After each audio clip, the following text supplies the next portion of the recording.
Bienvenue sur Top Invest, la chaîne des top d'investissement. Ici, on parle essentiellement d'entreprises de qualité. Avons-nous une opportunité d'investissement sur Synergie? C'est la question à laquelle on va essayer de répondre en se basant sur les états financiers de la compagnie. Ceci représente uniquement mon point de vue et non un conseil d'investissement, donc ce qui veut dire que je me réserve le droit de me tromper. OK? Alors, Synergie est un groupe de dimension internationale qui propose aux entreprises et aux institutions une offre globale de services dans la gestion et le développement des ressources humaines. Donc, c'est essentiellement une boîte qui exerce dans ce domaine-là. Donc, au niveau des rapports financiers, des états financiers, ici, vous savez qu'on suit le plan suivant. On recherche le revenu, la croissance du revenu, le free cash flow moyen, d'accord, le nombre d'actions, le PER moyen, la dette nette et la qualité du dividende si dividende il y a. Donc ici, c'est un plan simplifié, d'accord, parce qu'entre les deux, il y a des éléments que je pourrais rajouter comme la marge brute, la marge EBITDA, le return on, le ROIC ou également la dette nette sur EBITDA ici, d'accord. Donc, c'est extrêmement simplifié. D'accord. Mais ça vous permet déjà d'avoir les bonnes les informations les plus importantes très, très rapidement. OK. Les revenus, c'est important. La croissance des revenus, c'est important. Le free cash flow moyen ou bien le net income moyen, ici, quand je compare les deux, je peux déjà voir si l'entreprise est rentable ou pas. La dette nette, ici, je peux prendre dette nette sur free cash flow pour voir à peu près si l'entreprise a les moyens de repayer sa dette ou bien je peux prendre dette nette sur EBITDA. D'accord. Donc, ce n'est pas une liste exhaustive, c'est une liste non exhaustive. D'accord. Faites attention. Donc, revenus. Alors, on a des revenus ici de combien?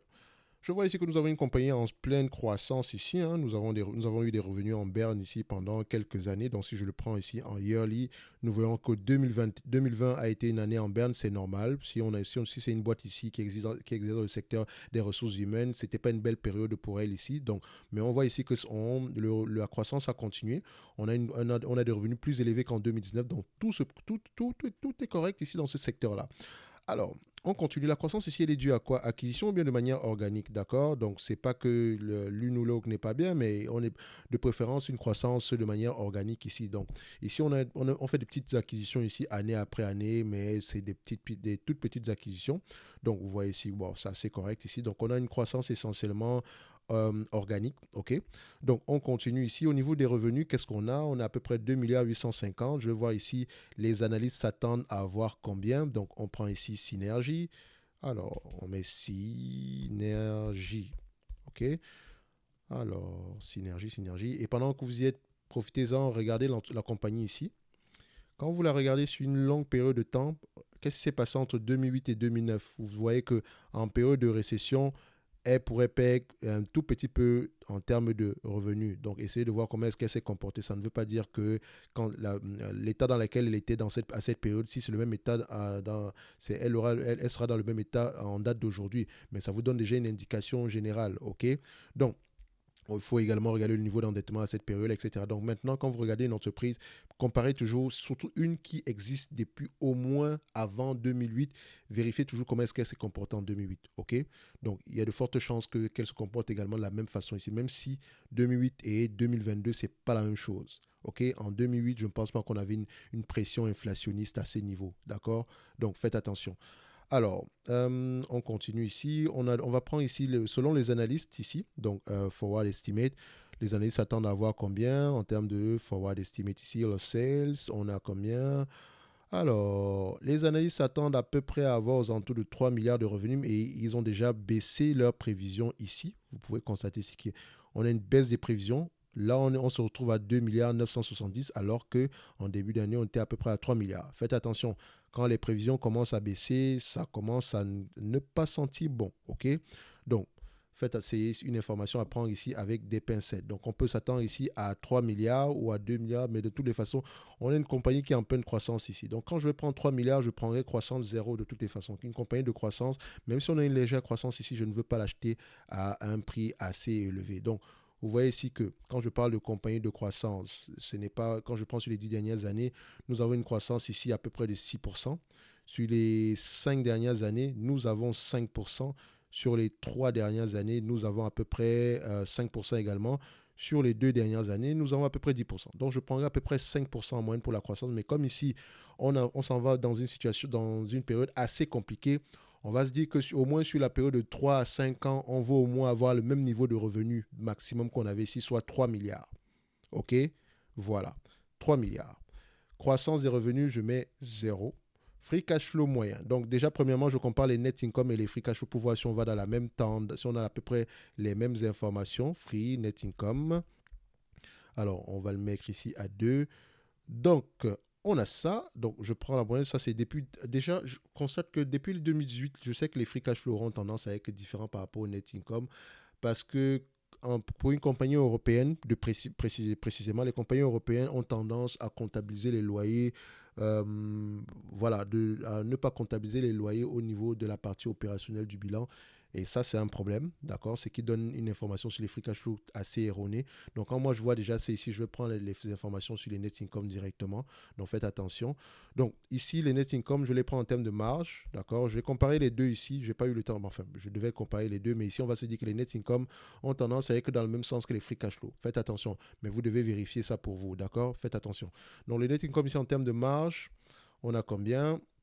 Je prends la moyenne. On a à peu près, sur les 10 dernières années, on a à peu près des marges de 2,69%. Sur les 20 dernières années, 2%. OK? Et vous constatez qu'entre 2008 et à peu près 2009, on a eu quelque chose inférieur à ce montant-là. OK? Tout en toujours en vérifiant avec les free cash flow. Hein. Ce n'est pas parce qu'on a 0 dollars ici de net income qu'on aura 0 dollars de free cash flow. Donc vous constatez ici que quand on prend ça en yearly, on constate qu'en free cash flow, on n'a pas perdu d'argent à cette période-là. Donc faites attention, comparez toujours les deux. OK? On peut payer de l'argent en net income, mais pas en free cash flow. Peut-être ici, c'est peut-être une dépréciation. D'accord? Donc faites très, très attention.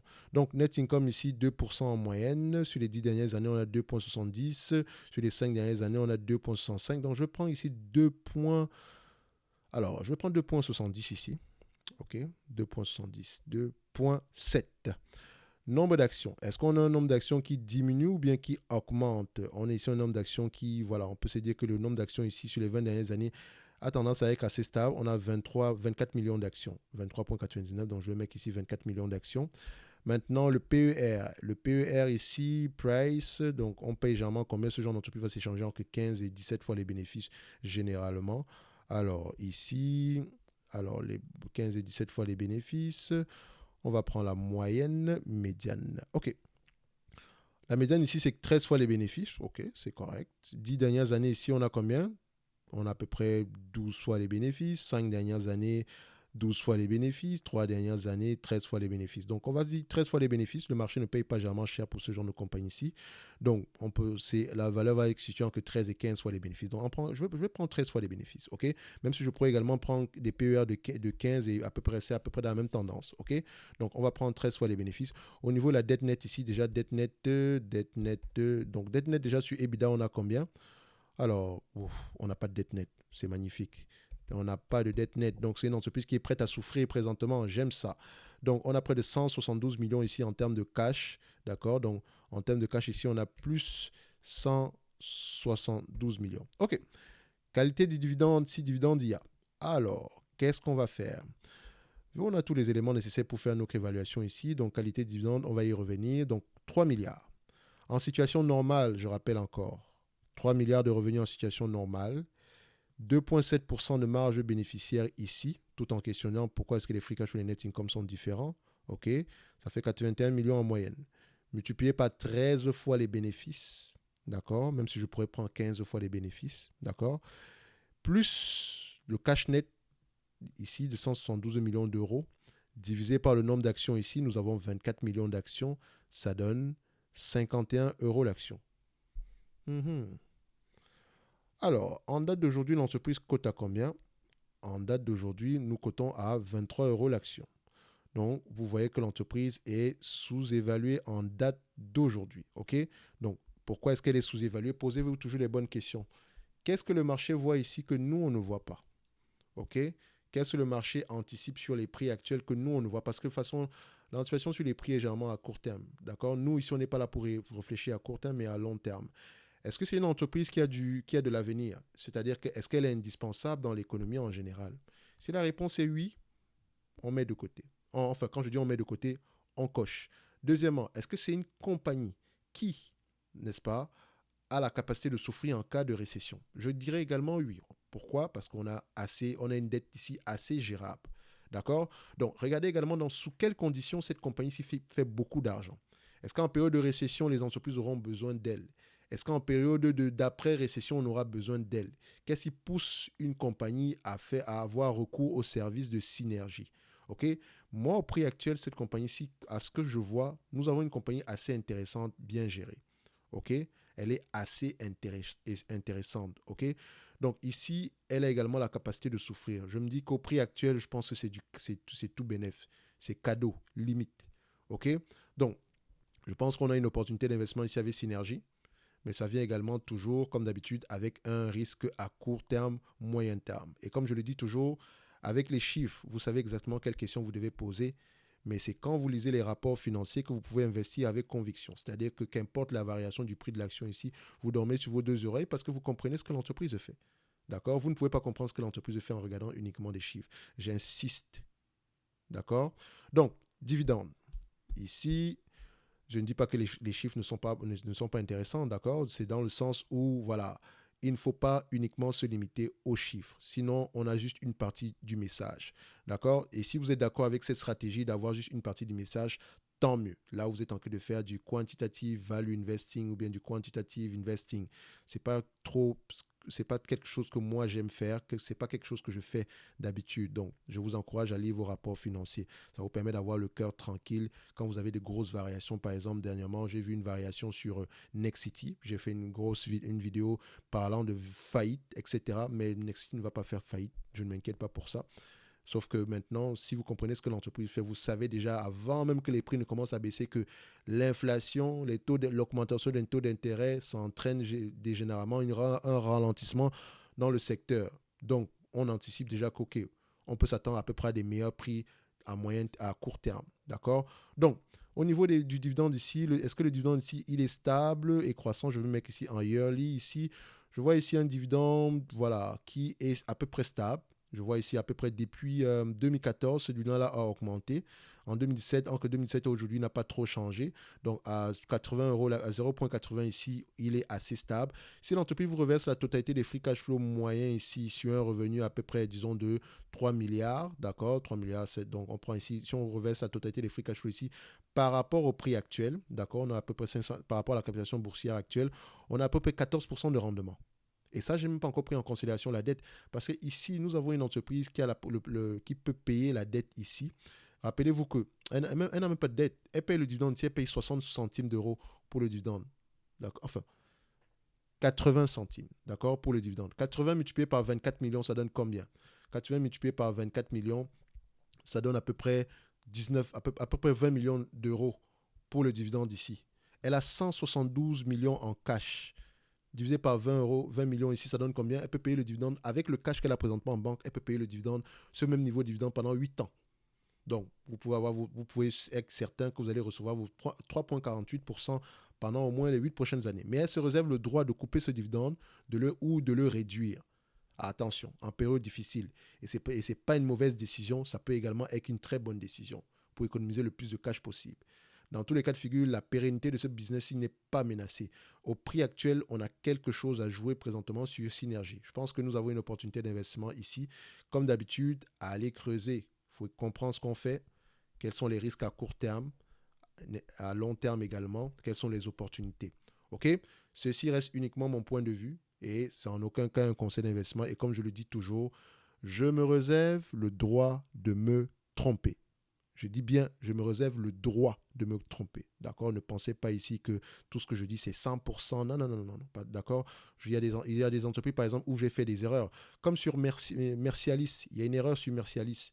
La vidéo sur Mercialis, il y a une erreur. Je vais mettre ça à jour tantôt, mais il y a une erreur dessus. Si j'avais lu mes rapports financiers, j'aurais décelé l'erreur.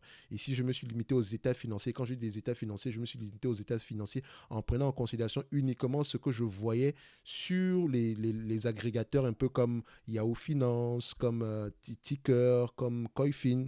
OK? Donc, dans tous les cas de figure, si une compagnie m'intéresse, je vais aller lire les rapports financiers. D'accord? Si je me suis trompé au niveau des agrégateurs, je vais retrouver l'information. Ça, je ne m'inquiète pas par rapport à ça. Donc, je n'achète jamais une entreprise en me basant uniquement sur des chiffres. Pourquoi? Parce que je sais qu'en période difficile, si une entreprise me présente une opportunité d'investissement, c'est parce qu'il y a une période difficile qui arrive. Cette période difficile, maintenant, elle sera soit temporaire, soit durable. Et à moi de déterminer si elle est temporaire ou durable par rapport à mon niveau de connaissance sur la compagnie. OK? Donc, on se dit à bientôt sur la prochaine vidéo. Ici, pour récapituler, on a à peu près une valorisation aux alentours des 51 euros l'action par là. D'accord? Donc, on dit ici donc, à peu près à 13 fois les bénéfices ici, et plus le cash net présentement, on pourra avoir une valorisation aux alentours des 51 euros l'action. Donc, je le mets ici afin que ça soit à peu près visible pour tout le monde à 13 fois les bénéfices, même si je pense qu'on peut aller jusqu'à 15 fois les bénéfices tantôt. Donc, on va d'abord se limiter à 13 fois, et à 13 fois les bénéfices, ici, vous constatez qu'on a déjà une opportunité d'investissement. En date d'aujourd'hui, le forward PE est de 6,5 fois les bénéfices ici. Donc, on a à peu près quelque chose d'assez intéressant. Et si on vous reverse la totalité des net income moyens en termes de dividendes, vous pouvez avoir un rendement aux alentours ici qui pourrait aller aux alentours des 14%. Évidemment, en période difficile, les revenus auront tendance à baisser, les marges auront tendance à baisser, mais ça ne veut en aucun cas dire que l'entreprise va faire faillite parce qu'elle a un bilan comptable solide. OK, le dividende également, il est assez safe. Donc, on se donne rendez-vous sur la prochaine vidéo. D'ici là, portez-vous bien. Merci.